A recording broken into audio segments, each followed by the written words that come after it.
Hello, welcome to my channel. आज हम लेके आए हैं lesson class 10th from the diary of Anne Frank.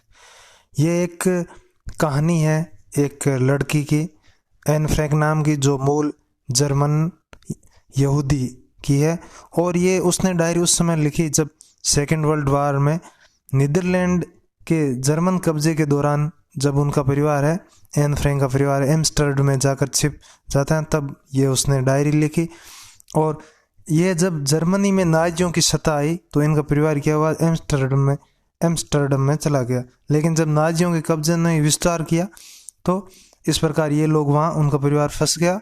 और एन फ्रैंक नाम की एक छोटी बच्ची जो ये डायरी लिखती है, और इस अपनी डायरी को है वो अपना नाम कीटी नाम रखती है और अपनी स्कूल लाइफ के बारे में जिक्र करती है। तो आज हम उसके क्वेश्चन लेके आ रहे हैं। ओरल कॉम्प्रिहेंशन में पहला है, what makes writing in a diary, कि डायरी में लिखना strange experience for Anne Frank. Anne Frank के लिए एक स्ट्रेंज एक्सपीरियंस क्यों था, अजीब सा अनुभव क्यों था? तो आंसर होगा, writing in a diary was a strange experience for Anne Frank. एक डायरी में लिखना एन फ्रैंक के लिए स्ट्रेंज एक्सपीरियंस इसलिए था, ये जैसा कि she had never had a diary, कि उसने कभी डायरी नहीं लिखी। तो छोटी बच्ची थी, जाहिर सी बात है डायरी नहीं होगी पहले। And it was a gift on her 13th birthday, और इसे यह 13वें बर्थडे पर गिफ्ट दिया गया था। She consider it her best friend, वो उसे अपना बेस्ट फ्रेंड मानती थी। ऑन विच सी रिलाइड, जिस पर वो विश्वास कर सकती थी। The most, and with whom she shared her all ups and down, उतार चढ़ाव, तो जिसके साथ में वो अपने अप्स एंड डाउन शेयर कर सकती थी। रिलाई यहाँ पर विश्वास करना आप बोल सकते हो, निर्भर रहना बोल सकते हो। तो इस प्रकार है वो लिख सकी। ये उसके लिए एक अजीब सा अनुभव था। Next, why does Anne want to keep a diary most, Anne है एक डायरी क्यों रखना चाहती थी? Answer, Anne always feels lonely and distress, Anne हमेशा लोनली अकेला, डिस्ट्रेस यानी उदास, तनाव में महसूस करती थी। सो टू गेट ऑफ इन चीज़ों से निकलने के लिए, आल बर्डन इन सभी बोझ से, फैन से निकलने के लिए, she wants to keep a diary, वो एक डायरी रखना चाहती थी। In which she finds a true friend, जिसके अंदर वो एक सच्चा मित्र खोज सकती थी। ट्रू फ्रेंड, एक डायरी को है वो अपना ट्रू फ्रेंड मानती है, इसी आधार पर वो डायरी लिखना चाहती है। As she has hardly any friend, जैसे कि उसके पास में हार्डली यानी नेगेटिव सेंस दे रहा, कोई मित्र नहीं था। Whom she could confined it, जिसको वो अपने सीक्रेट बता सके। तो इस प्रकार है उसका कोई मित्र नहीं था। तो कैसे, she has no friend so she wants to keep a diary, कोई मित्र नहीं था। और गेट ऑफ बर्डन, ये चीज भी ध्यान रखें। Why did Anne think, Anne ऐसा क्यों सोचती थी? She could confide more her diary than in people, कि लोगों से ज़्यादा, देन इन पीपल, लोगों से ज़्यादा अपनी डायरी को है वो बता सकती थी, राज खोल सकती थी, विश्वास कर सकती थी। तो क्यों, why? Anne felt that, Anne ऐसा महसूस करती थी इसलिए कि paper had more patience than people, ये मोस्ट लाइन है। Paper had more patience than people, कि कागज पर और अधिक धैर्य होता है, देन पीपल, लोगों से अधिक, जितना लोगों मत। तो एक कागज पर आप कोई भी चीजें लिख सकते हो, सुन सकते हो, लोग नहीं सुनते, तो कागज पे ज्यादा धैर्य होता है कागज में। To listen to her flight, उसकी स्थिति को सुनने के लिए। सो इसीलिए इट वॉज ईजियर, ये आसान था। फॉर हर, उसके लिए। To write all kinds of thought, सभी प्रकार के विचारों को लिखना। विच she had in her mind, जो उसके माइंड में थे। Her personal diary was not meant for anyone else to read, तो इस प्रकार है उसने सोचा कि उसे एक कागज पर विश्वास ज्यादा करना चाहिए बजाय लोगों के। Y does N provide a brief sketch of her life in the diary, तो डायरी के अंदर वो अपना ब्रीफ स्केच क्यों देती है, कि अपने जीवन का एक संक्षिप्त विवरण इसलिए देती है कि लोग उसके परिवार के बारे में समझ सके। By providing the brief sketch of her life, अपने जीवन का संक्षिप्त विस्तार देते हुए। Anne wants to give an overview of her family, अपने परिवार के बारे में वो संक्षिप्त बताना चाहते थे, रिलेटिव्स के बारे में, एंड हर एज, और अपनी आयु के बारे। दिस हेल्प्स द रीडर, ये रीडर पढ़ने वालों को सहायता करेगा। To develop a connection with the author, लेखिका के साथ में। तो यहाँ पर लेखक है वो एन फ्रैंक खुद है, ये छोटी बच्ची जो जर्मन मूल की है और कहीं युद्ध में फंसी हुई है। तो इस प्रकार अपने विचारों को एक डायरी में लिखती है।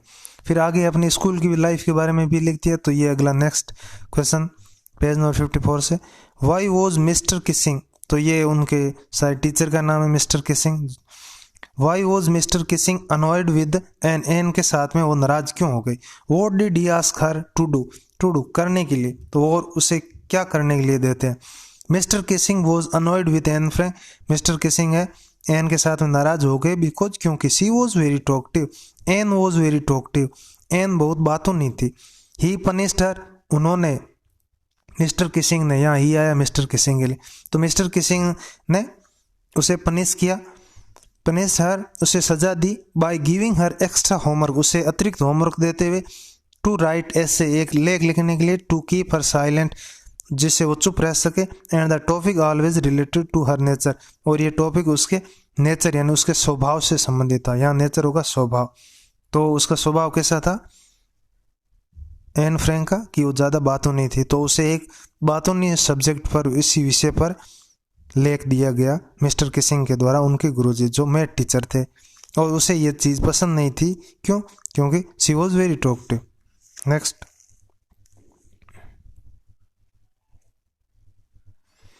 How did an justify her being chatterbox होना है ना, बातों नहीं होना, इन हर ऐसे अपने लेख में, तो एन किस प्रकार जस्टिफाई करते हैं बातों नहीं होना। Anne justify her being a chatterbox होना जस्टिफाई करती है इन हर ऐसे अपने लेख में, बाय एक्सप्लेनिंग ये पार्टिसिपल का यूज हुआ, वर्णन करते हुए, that it is due to her mother's, ये उसकी माँ के कारण था। एन ने लिखा कि ये कारण, इसका कारण उसकी माताजी थी। Who was also very talkative, वो भी बहुत बातों नहीं थी। And nobody could do anything about their inherited traits, कि कोई कुछ नहीं कर सकता था in their inherited traits, inherited जन्मजात ट्रेट यानी गुण, तो वो कहती है कि जन्मजात गुणों में कोई कुछ नहीं कर सकता, क्योंकि उसकी माँ भी बहुत ज़्यादा बोल देती और इसी कारण वो बोलती हैं। तो इस प्रकार चीज़ें वो जस्टिफाई करती है अपने लेख में ऐसे में। और एक हंस और बतख की कहानी भी बताती है, जिसमें हंस पिता है अपने बच्चों को है इसलिए मार देता है कि वो ज़्यादा बोलते हैं, क्वैक क्वैक ज़्यादा करते हैं। तो इस प्रकार की चीज़ भी उस अपने लेख में एन फ्रैंक लिखती है। What made mister Keesing allow Anne to talk in class, कौन सी बात है मिस्टर किसिंग को अनुमति देने के लिए मजबूर कर देती है एन को टू टॉक इन क्लास, कक्षा में वो बात करें। तो एन्स लास्ट ऐसे एन ने जो लेख लिखा, जो एक्स्ट्रा उसे असाइनमेंट दिया गया, in the form of A poem, वो उसने एक कविता के रूप में लिखा एन ने।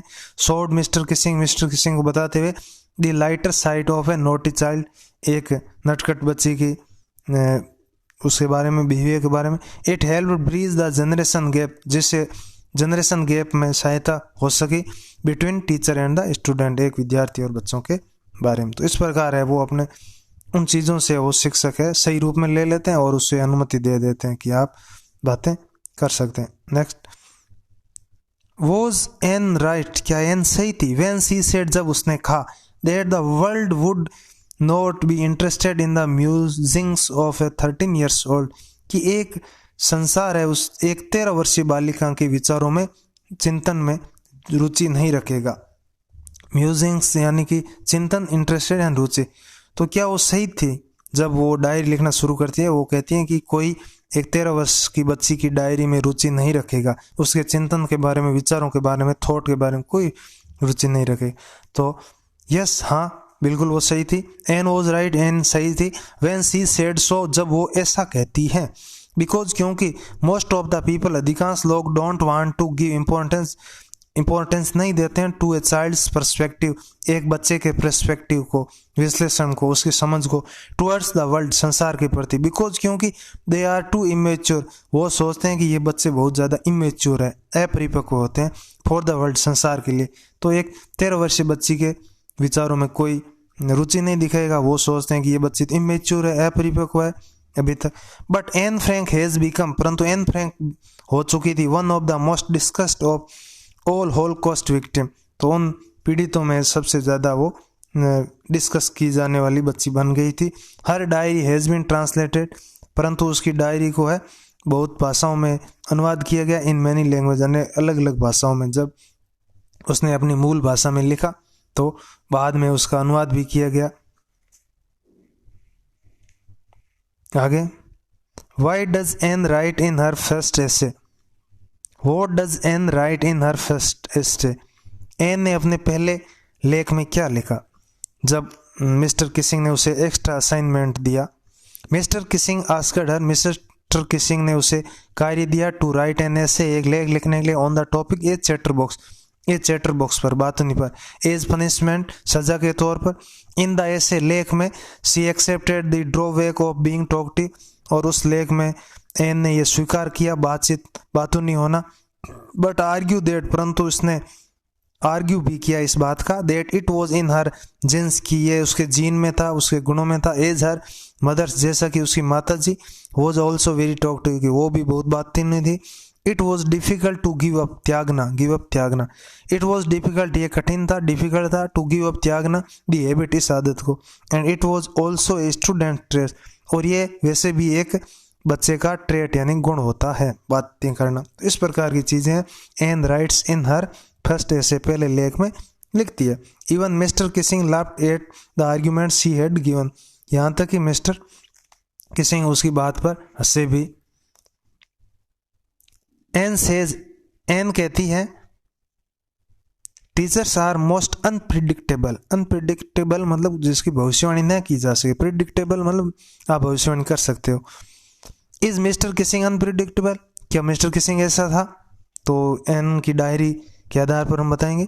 N took perfect example, Anne ने एक अच्छा उदाहरण लिया और मिस्टर किसिंग, एक मिस्टर किसिंग का, एज एन अनप्रिडिक्टेबल टीचर, एक अनप्रिडिक्टेबल अध्यापक के तौर पर, बिकॉज क्योंकि mister Keesing seem to be indifferent, mister Keesing अलग नजर आ रहे थे, टुवर्ड्स एन बिहेवियर, एन के बिहेवियर की तरफ। अर्लियर ही लेफ्ट, पहले वो एन के ले को पढ़कर हंसे, बट परंतु लेटर ही अलाउड, परंतु बाद में उन्होंने अनुमति दे दी एन को to talk in the class, कक्षा में बात करने का, पोस्ट रीडिंग हर ऐसे, वो लेख पूरा पढ़ने के बाद में। तो इस प्रकार है मिस्टर किसिंग है भी सहमत हो जाते हैं, उसे अनुमति दे देते हैं कि ये एक बच्चे का गुण है, आप बात कर सकते हो कक्षा के अंदर। तो इस प्रकार है एन कहती है कि teachers are the most unpredictable, जिनके बारे में आप भविष्यवाणी नहीं कर सकती कि वो क्या करने वाले हैं, क्या बताने वाले हैं।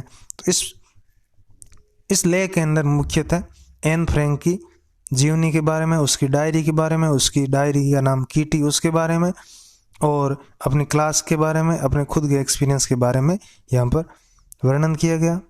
Thanks a lot for watching.